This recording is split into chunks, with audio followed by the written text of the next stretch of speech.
में तीसरी बार कांग्रेस सांसद राहुल गांधी बिहार दौरे पर आए। राहुल के दौरे को लेकर कांग्रेस नेताओं और कार्यकर्ताओं में जोश सातवें आसमान पर दिखाई दिया। जब राहुल गांधी बेगूसराय में पदयात्रा का हिस्सा बनने पहुंचे तो पूरा शहर कांग्रेस के झंडे और सफेद टी शर्ट से कांग्रेस के कार्यकर्ताओं से शहर खचाखच भरा हुआ दिखा। आपको इस पर रिपोर्ट दिखाते हैं और उसके बाद खबर को विस्तार से समझाएंगे। गांधी जिंदाबाद, गांधी जिंदाबाद, जिंदाबाद, जय जय जय जय जय भीम। राहुल गांधी के 7.5 घंटे के तूफानी बिहार दौरे की ये तस्वीरें हैं। राहुल गांधी के साथ दिख रहे कांग्रेस नेता कन्हैया कुमार, जिनके पलायन रोको नौकरी दो यात्रा में शामिल होने के लिए राहुल गांधी दिल्ली से चलकर बेगूसराय पहुंचे थे। 11 बजे राहुल गांधी बेगूसराय पहुंचे। ये तस्वीर बेगूसराय के सुभाष चौक की है। यहीं से राहुल गांधी कदमताल करते हुए हर हर महादेव चौक तक पद यात्रा में शामिल हुए। 36 मिनट में 2 किलोमीटर तक चली इस पद यात्रा में राहुल गांधी को देखने के लिए बड़ी संख्या में लोग इकट्ठा हुए। और ये देखिए राहुल गांधी जिंदाबाद के नारे जो है यहाँ पे लगने शुरू हो गए हैं। करीब 11:30 बजे राहुल गांधी बेगूसराय से पटना के लिए रवाना हुए और 12:15 बजे पटना पहुंच गए।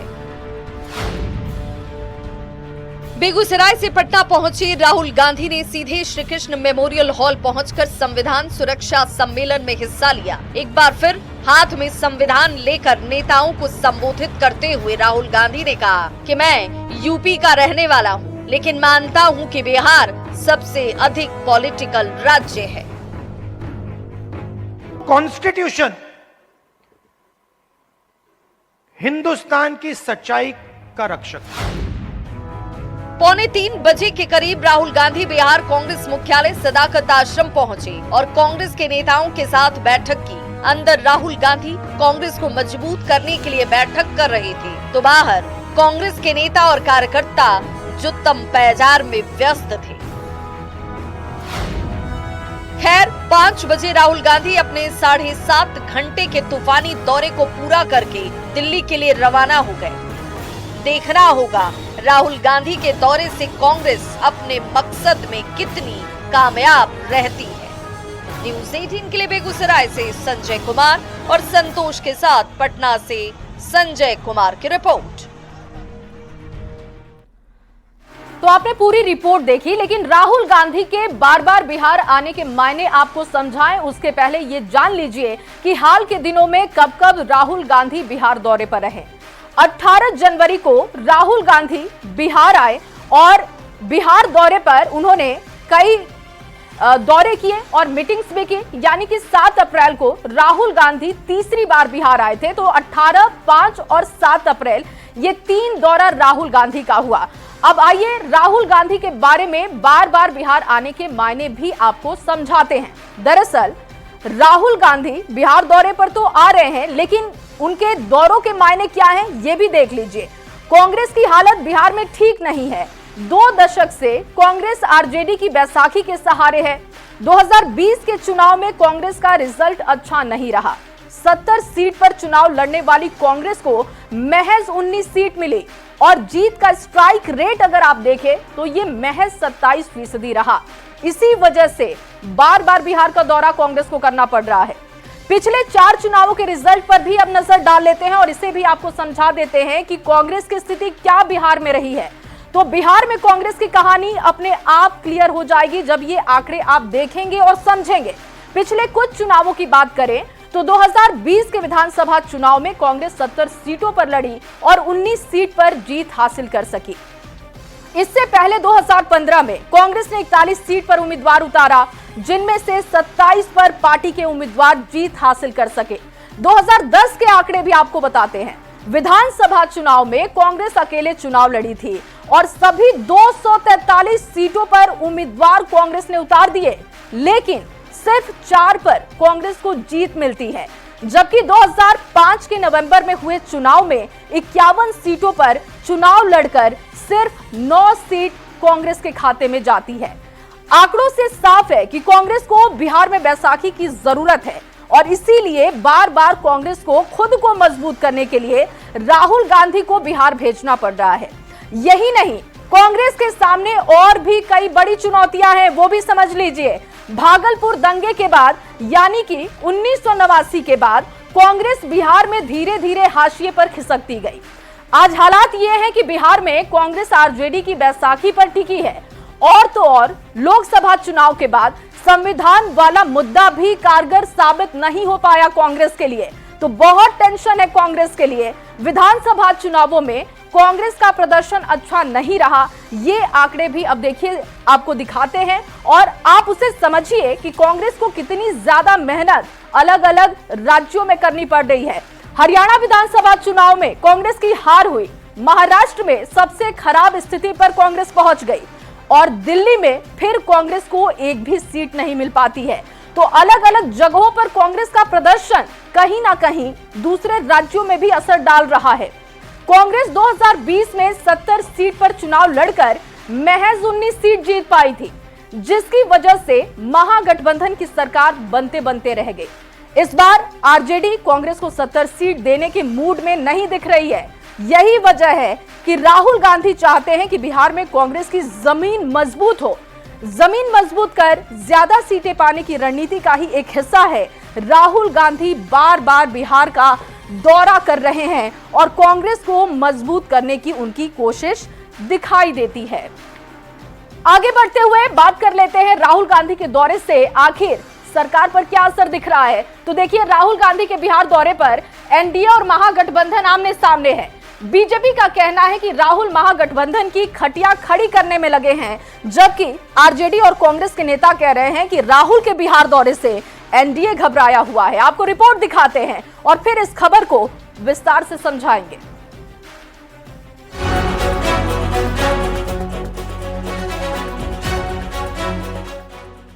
अपने 7.5 घंटे के तूफानी बिहार दौरे के बाद राहुल गांधी दिल्ली लौट चुके हैं, लेकिन बिहार का सियासी पारा अब भी उबल रहा है। राहुल गांधी के बिहार दौरे पर सियासी घमासान मच गया है। राहुल के बिहार दौरे पर तंज कसते हुए केंद्रीय मंत्री गिरिराज सिंह ने पलटवार करते हुए कहा कि पहले राहुल गांधी अपना तो पलायन रोक लें। केरल से यूपी बिहार में उनके आने से कोई असर नहीं पड़ने वाला है।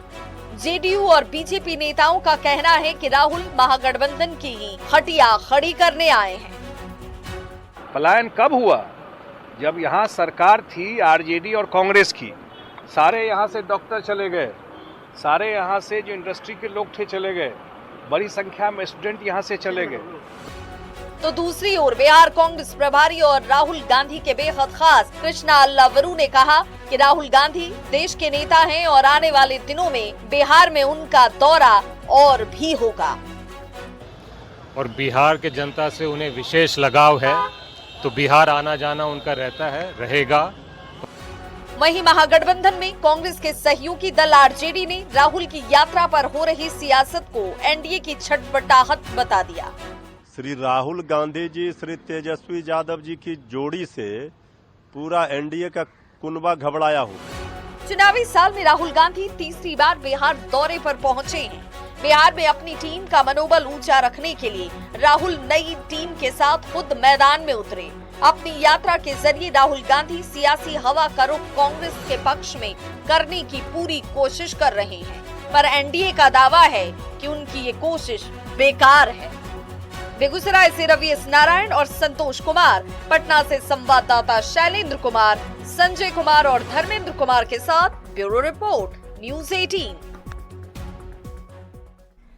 और चलिए, रिपोर्ट देखने के बाद अब खबर को विस्तार से समझते हैं। राहुल के बिहार दौरे को लेकर बिहार में सियासी पारा हाई है, दोनों ओर से वार पलटवार भी जारी है, लेकिन राहुल के तीसरी बार बिहार आने से सबसे ज्यादा टेंशन किसको है, तो आइए इसे भी समझ लेते हैं। दरअसल लोकसभा के चुनाव के बाद कांग्रेस ने रणनीति बदली है और कांग्रेस ने बिहार में दलित मुस्लिम वोट पर नजर गड़ा दी है।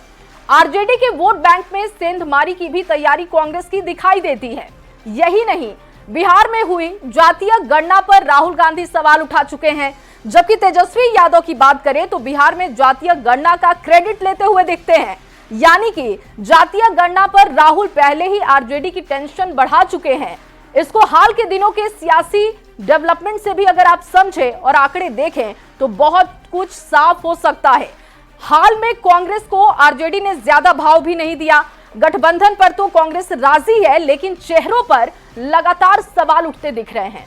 यही नहीं, अब तक बिहार कांग्रेस के नेता लालू प्रसाद के शरणागत रहे हैं, लेकिन बिहार कांग्रेस प्रभारी और बिहार कांग्रेस के नए अध्यक्ष बनने के इतने दिनों बाद लालू प्रसाद से अल्लावरू और तेजस्वी से राजेश राम मिलते हैं।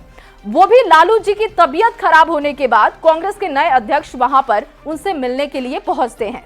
दरअसल महागठबंधन में खुद को बड़ा भाई मानता है आरजेडी और इसीलिए वर्चस्व कायम रखने की भी कोशिश है। लेकिन अल्लावरू साफ साफ कह चुके हैं कि बिहार में कांग्रेस बी नहीं बल्कि ए टीम बनकर ही लड़ेगी। यानी कि राहुल की यात्रा से एनडीए से ज्यादा टेंशन तो आरजेडी की बढ़ी हुई दिखाई दे रही है और इसीलिए ये सवाल उठ रहा है कि राहुल के बिहार दौरे से आखिर सबसे ज्यादा दिक्कत किसको हो रही है। और अगर आंकड़ों को देखें और समझें तो लगता है कि कहीं ना कहीं आरजेडी की टेंशन बढ़ती हुई दिख रही है। आगे बढ़ते हुए बात राहुल गांधी की मीटिंग की भी कर लेते हैं। देखिए, राहुल गांधी ने सदाकत आश्रम में कांग्रेस नेताओं के साथ बैठक की। एक तरफ राहुल गांधी मीटिंग ले रहे थे तो दूसरी तरफ सदाकत आश्रम में ही मारपीट और हंगामा हो गया। सदाकत आश्रम के बाहर ही कांग्रेस के दो गुट आपस में भिड़ गए, जिसके बाद वहां पर जमकर बवाल हुआ।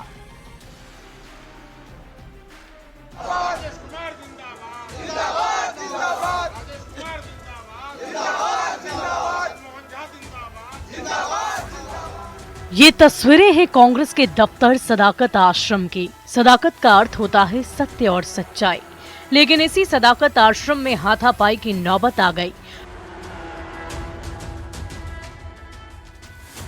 कांग्रेस दफ्तर के बाहर की ये दो तस्वीरें हैं। पहली तस्वीर में कांग्रेस के दो गुट आपस में जमकर मारपीट कर रहे हैं। दूसरी तस्वीर में सदाकत आश्रम के मीटिंग हॉल के बाहर जमकर हंगामा हो रहा है। दिल्ली जाने से पहले कांग्रेस दफ्तर में राहुल गांधी मीटिंग कर रहे थे। इसी दौरान सदाकत आश्रम के बाहर पार्टी के दो गुट के कार्यकर्ताओं की भिड़ंत हो गई। बताया जा रहा है कि अखिलेश सिंह के समर्थक की कुछ अन्य कार्यकर्ताओं ने पिटाई कर दी और इसी के बाद दूसरे गुट के कार्यकर्ताओं ने उसे दौड़ा दौड़ाकर पीटा। सदाकत आश्रम के बाहर मारपीट की इस तस्वीर से कांग्रेस की भद पिट गई। वहीं राहुल गांधी की मीटिंग के दौरान ही सदाकत आश्रम की मीटिंग हॉल के बाहर बवाल मच गया। कुछ युवक वक्फ बिल के समर्थन में पोस्टर के साथ पहुंचे हुए थे। पोस्टर में वक्फ कानून पर राहुल गांधी से समर्थन की मांग की गई थी। पोस्टर देखकर कांग्रेस कार्यकर्ता भड़क गए। कांग्रेस कार्यकर्ताओं ने आपा खो दिया। कांग्रेस कार्यकर्ताओं ने युवकों को धक्का देकर बाहर निकाला। कार्यकर्ताओं ने युवक के पोस्टर भी फाड़ डाले। हाथापाई, मारपीट और बवाल की घटना ने कांग्रेस के मिशन बिहार पर सवाल खड़े कर दिए हैं। सरेआम कार्यकर्ताओं के बीच मारपीट की घटना से कई सवाल खड़े हो रहे हैं। कांग्रेस बिहार में फिर अपने पैर जमाना चाहती है, लेकिन दो गुटों के बीच मारपीट की इस तस्वीर से साफ हो गया है, कांग्रेस के भीतर गुटबाजी अभी भी खत्म नहीं हुई है। न्यूज़ 18 के लिए पटना से संजय कुमार की रिपोर्ट। तो कांग्रेस के कार्यकर्ताओं की मारपीट आपने देख ली, यानी एक बार फिर से कांग्रेस की अंदरूनी कला उजागर हो गई है। लेकिन कांग्रेस की कला कोई नई बात नहीं है। कांग्रेस के इस कला को समझने के लिए बिहार कांग्रेस के इतिहास पर भी नजर डालना जरूरी है। 1952 से शुरू करेंगे। 1952 से अब तक बिहार में कांग्रेस के 18 मुख्यमंत्री बने। उनमें से सिर्फ एक मुख्यमंत्री ने 5 साल का कार्यकाल अपना पूरा किया और वो थे श्री कृष्ण सिंह। श्री कृष्ण सिंह ने 5 साल का कार्यकाल पूरा किया। बाकी कोई भी कांग्रेस का मुख्यमंत्री 5 साल का कार्यकाल पूरा नहीं कर सका। यानी कि सत्ता के लिए कांग्रेस में खटपट का इतिहास काफी पुराना है।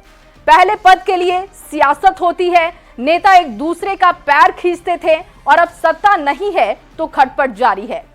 पहले पद के लिए सियासत होती थी और अब कार्यकर्ता मारपीट पर उतारू हो चुके हैं, जिसकी तस्वीर हम आपको पहले ही दिखा चुके हैं। मुख्यमंत्री के बाद ये जान लेते हैं कि बिहार में कितने अध्यक्ष बने। तो बता दें आपको कि बिहार में कांग्रेस ने अब तक 42 अध्यक्ष बनाए हैं और 1990 से बात करें तो अब तक अध्यक्ष बदलते रहे, लेकिन बिहार की कांग्रेस की तस्वीर कभी नहीं बदली। और इसकी सबसे बड़ी वजह गुटबाजी ही बताई जा रही है। अब फिर से कांग्रेस को अपने पैरों पर खड़ा करने के लिए तैयारी करनी है। राहुल ने आजमाए हुए खिलाड़ियों की फील्ड सजा दी है। पहले बिहार प्रभारी बदले और फिर नया प्रदेश अध्यक्ष बनाया और उसके बाद 40 सांगठनिक जिलों में नए जिलाध्यक्ष भी बना दिए गए।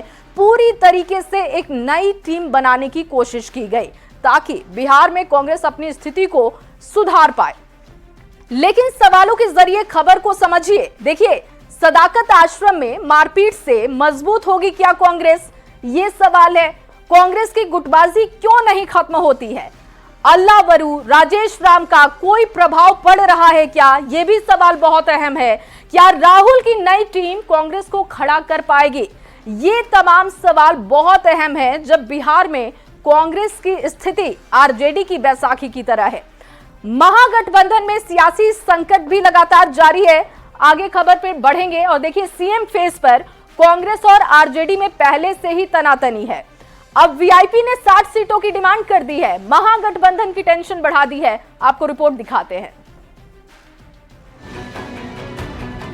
महागठबंधन में सिर्फ कांग्रेस से नहीं, मुकेश सहनी की पार्टी वीआईपी भी आरजेडी को टेंशन दे रही है। विधानसभा चुनाव को लेकर वीआईपी ने बड़ा ऐलान कर दिया है। वीआईपी ने चुनाव में 60 सीट पर लड़ने का दावा ठोक दिया है। इतना ही नहीं, महागठबंधन की सरकार बनने पर डिप्टी सीएम के पद पर मुकेश सहनी की दावेदारी पेश की जा रही है। हालांकि अच्छी बात यह है कि वीआईपी तेजस्वी यादव को ही सीएम का चेहरा मान रहा है। 60 सीट का जो है हमारे पार्टी जो है वीआईपी जो है दावेदारी करती है। किसी को कोई तो दिक्कत होनी चाहिए नहीं। एक अति पिछड़ा और पिछड़ा का बेटा अगर सीएम और डिप्टी सीएम बनता है तो हमको नहीं लगता है कि किसी को दिक्कत होनी चाहिए। मुकेश सहनी की पार्टी वीआईपी ने 60 सीट पर चुनाव लड़ने का दावा कर दिया है। साथ ही डिप्टी सीएम के पद पर मुकेश सहनी की दावेदारी पेश कर दी है, जिसको लेकर महागठबंधन में घमासान मच गया है। तो एनडीए महागठबंधन पर चुटकी ले रही है। उनका क्या डिमांड है और किस हिसाब से वो सीटें मांग रहे हैं, इससे कांग्रेस पार्टी का कोई लेना देना नहीं है। ये केन प्रकारेण सत्ता प्राप्त करने के लिए बनाया गया एक ठगबंधन है। राजनीतिक ठगबंधन एक दूसरे को ठगने के लिए ही बनता है। महागठबंधन में एक तरफ सीएम फेस पर कांग्रेस और आरजेडी के बीच तनातनी है, तो दूसरी तरफ सीट शेयरिंग पर घमासान मचा है। बड़ा सवाल है कि महागठबंधन इस सियासी संकट से उबर पाएगा या नहीं। न्यूज़ 18 के लिए पटना से अमित कुमार की रिपोर्ट।